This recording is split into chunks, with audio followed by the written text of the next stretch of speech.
शहर के निजी शैक्षणिक संस्थान गुजराती स्कूल में प्राचार्य को एकाएक पद से हटाने के मामले में लिए गए निर्णय के विरोध में संस्था के शिक्षक और विद्यार्थी सड़क पर उतर आए। प्राचार्य दल नावेलकर का आरोप है कि कथित तौर पर शिक्षकों के पीएफए फंड में बरती गई अनियमितता की शिक्षक वजह से प्रबंधक द्वारा उन्हें बेवजह पद से हटाने का आदेश जारी किया गया। प्राचार्य को बेमतलब निकाला गया, जिसके चलते शिक्षक और विद्यार्थी प्रबंधक के खिलाफ हो गए बीओ। एक आपको बता दें, गुजराती स्कूल में प्राचार्य के पद पर डॉक्टर नवेलकर पिछले 6 वर्ष से कार्यरत हैं। एकाएक आशुआ संस्थान के अध्यक्ष एवं अन्य सदस्यों को हस्तक्षेपित का एवं आदेश में नवेलकर को प्राचार्य पद से हटाने का आदेश जारी कर एक भनक लगते ही संस्थान में कार्य शिक्षकों और विद्यार्थियों ने प्रबंधक के खिलाफ नारेबाजी शुरू कर दी और आप लोग भी उनके साथ खड़े हैं। हाँ सर, इसलिए हटा दिया गया कि उनको लगता है कि हम जो कुछ मांगे रख रहे हैं, हमारा पीएफ का प्रकरण चल रहा है, हम कुछ मांगे रख रहे हैं, नियमितीकरण का मांग रख रहे हैं, वेतन वृद्धि का मांग रख रहे हैं, है ना। कई आर्थिक गड़बड़ियां हैं, उनकी भी हम जानकारी मांग रहे हैं। इन जानकारियों को दबाने के लिए वो बोल रहे थे कि 2 माह में हम आपको पूरा दूध का दूध पानी का अलग कर देंगे, लेकिन उन्होंने प्रिंसिपल को हटाकर हमारे पर दबाव बनाने का प्रयास किया है। और अगर ये आदेश वापस नहीं होता है तो हमारी कार्रवाई आगे भी जाएगी। हम प्रशासन को, शिक्षा विभाग को, सभी को अवगत कराना चाहते हैं कि हमारी जल्द से जल्द सुनवाई की जाए, क्योंकि प्रिंसिपल के आने से ये स्कूल एक दिन धर्मशाला होने की स्थिति में था। बच्चे इतने कम हो गए थे, उनकी इतनी मेहनत और प्रयास से आज साला विकास कर रहा है। आज पालक भी ये चाहते हैं कि हमारे बच्चे उनके अधीन रहे, लेकिन ये मतलब संस्था का ये फैसला हम सबको पसंद नहीं है। ना हमको, ना बच्चों को ये अच्छा लगा है, ना पालकों को पसंद आया है। इसलिए हम चाहते हैं कि जल्द से जल्द आदेश रद्द होना चाहिए। नावेलकर जी के आने के बाद स्कूल में क्या परिवर्तन होगा? बहुत ज़्यादा परिवर्तन आया सर, क्योंकि स्तर यानी 11 और 12 में तो 151 बच्चे थे हिंदी मीडियम में, है ना। आज इंग्लिश मीडियम में बच्चे कम थे, आज 700-800 बच्चे हो गए हैं स्कूल में। आज शिक्षा का स्तर चेंज हुआ है, बहुत सारी उन्नति हुई है। पालक भी एक भरोसा कर रहे हैं हमारे ऊपर। इस परिवर्तन के बावजूद भी यहाँ हटाकर संस्था के साथ खिलवाड़ कर रही है, बच्चों के भविष्य के साथ खिलवाड़ कर रही है।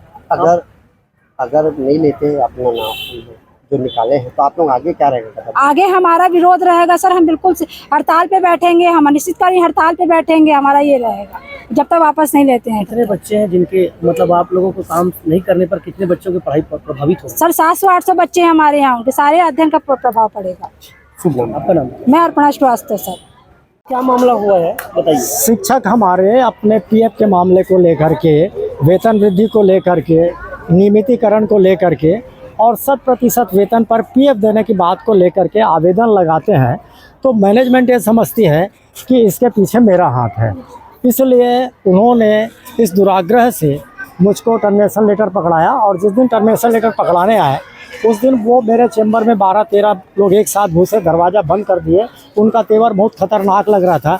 गनीमत है कि उस समय हमारे टीचर और बच्चे थे, उन्होंने धक्का मार मार करके दरवाज़ा खुलवाया, अन्यथा मेरे साथ कुछ भी हो सकता था। कौन किया आपके साथ? ये मैनेजमेंट के 12-13 लोग आए थे। कुछ नाम है कोई?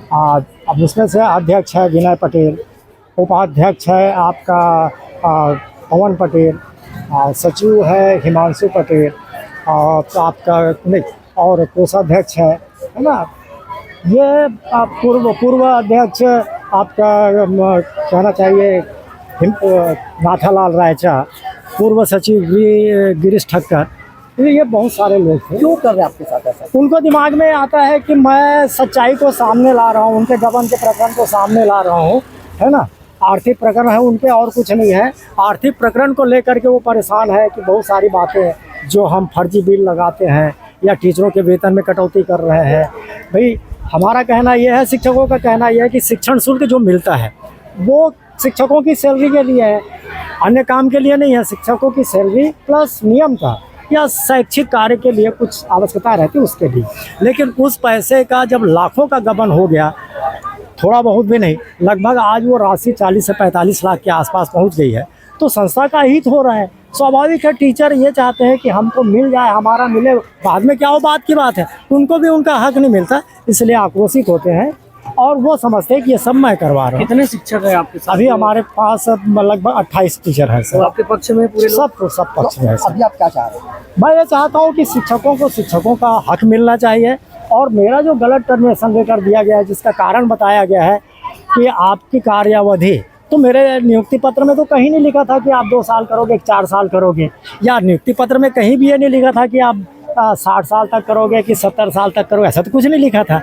यदि उनमें से कोई भी नियम में लागू होता तो उनको मेरे नियुक्ति पत्र में लिख देना था, तो मैं मान के चलते रहता, अभी मेरी समय सीमा समाप्त हो, मैं छोड़ के चले जाता, काहे कि अपनी बेइज्जती कराने रखता। और यदि मैं शारीरिक रूप से अपने आप को सक्षम मान रहा हूँ, चल रहा हूँ, कर रहा हूँ, जितना करना चाहिए उससे ज़्यादा कर रहा हूँ, तो मैं इस प्रकार से अपमानित होकर के क्यों नहीं? ये मेरी अपनी सोच है। लेकिन टर्मिनेशन लेटर मिल गया है। अब देखो शिक्षक सड़क पे आ रहे हैं, कितना उनको रिस्पांस मिलता है, उनके बात को मानते हैं या नहीं मानते हैं, क्या करते हैं वो बात। आपको स्कूल से हटाने के बाद क्या आपके साथ वो सारे शिक्षक आने को तैयार हैं? सारे शिक्षक हमारे साथ हैं, वो उसी समय से हमारे साथ जुड़ गए हैं।